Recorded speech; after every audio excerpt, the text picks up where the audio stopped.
ఈరోజు ఓరుగల్లు గడ్డ మీద రుద్రమాదేవి పరిపాలించిన కాకతీయ సామ్రాజ్యంలో మరి మా మహిళలందరూ కూడా ఆత్మగౌరవంతో ఆనాటి నుంచి ఈనాటి వరకు ఆచారంగా సాంప్రదాయంగా బతుకు తల్లి అని బతుకునిచ్చే బతుకమ్మను అత్యంత వైభవంగా నిర్వహించుకుంటున్నటువంటి ఎంగిలి పూల బతుకమ్మ నిర్వహించుకుంటున్నటువంటి మా అక్క చెల్లెలందరికీ పేరు పేరున బతుకమ్మ శుభాకాంక్షలను తెలియజేస్తూ సంవత్సరానికి ఒకసారి వచ్చేటువంటి ఈ బతుకమ్మ ఒక చరిత్ర ఉంది.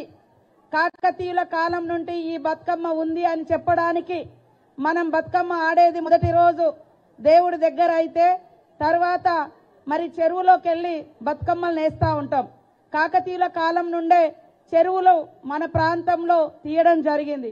ఒకప్పుడు మంచినీటి వ్యవస్థ కానీ పాడి పంటలు కానీ పూర్తిగా చెరువుల మీద నుంచే వచ్చేది. కాబట్టి చెరువులకు ధన్యవాదాలు మొక్కుకునే రుణం తీర్చుకునే పండుగ. మరి అత్తగారింటికి పోయిన తర్వాత 6 నెలలకు తిరిగి వచ్చే పండుగ ఈ బతుకమ్మ. ఇప్పుడంటే అందరూ బస్ రవాణా వ్యవస్థ ఉంది, ఫోన్లు ఉన్నాయి, మాట్లాడుకుంటున్నారు.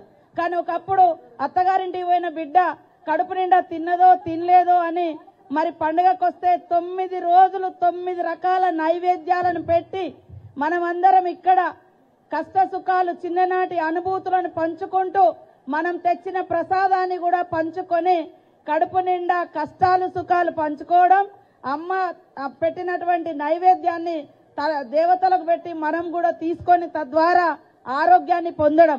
కాబట్టి ఆనవాయితీగా మన పూర్వీకులు ఇచ్చిన ప్రతి పండుగలో ఒక సైంటిఫికల్ రీజన్ ఉంది. గౌరమ్మను మొక్కి మరి ఇవాళ అన్ని రకాల పువ్వులలో కూడా ఔషధ గుణం ఉంది. వర్షాలు పడి చెరువులు నిండిన తర్వాత ఒకప్పుడు ఎక్కువ మనం చెరువులలో నుంచే నీళ్లు తీసుకొచ్చుకొని తాగేది. ఆ చెరువు నీళ్లలో మంచి ఉంది పచ్చి ఉంది ఏది ఉందో తెలియదు. కాబట్టి ఒక రకంగా ఇవన్నీ వేయడంతో చెరువులు కూడా శుద్ధి చేయబడతాయి. అందులో మనం గౌరమ్మని చేసి పెట్టే పసుపుకు ఇంకా చెరువును శుద్ధి చేసే యాంటీబయాటిక్ ఆ గుణం కూడా ఉంది. తంగేడు పువ్వులో కూడా యాంటీబయాటిక్ గుణం ఉంది, ఔషధ గుణాలు ఉన్నాయి. కాబట్టి అందరు మా సోదరి మనులు ఎంత కష్టమైనా పర్వాలేదు, ఎంత ఎదిగినా పర్వాలేదు, మన పూర్వీకులు ఇచ్చినటువంటి ఆచారాలు సాంప్రదాయాలు పండుగలు ఖచ్చితంగా జరుపుకుందాం. తద్వారా ఆనందాన్ని ఆరోగ్యాన్ని మరి ఐక్యతను కష్ట సుఖాలను కలబోసుకునే వేదిక బతుకమ్మ ఆడే చెరువు గట్లు. కాబట్టి చెరువులను కాపాడుకుందాం, స్వచ్ఛమైనటువంటి పువ్వులను కాపాడుకుందాం, స్వచ్ఛతను కాపాడుకుందాం అని తెలియజేస్తూ మీ అందరికీ శుభాకాంక్షలు ధన్యవాదాలు తెలియజేస్తా ఉన్నాను. జై మహిళా శక్తి.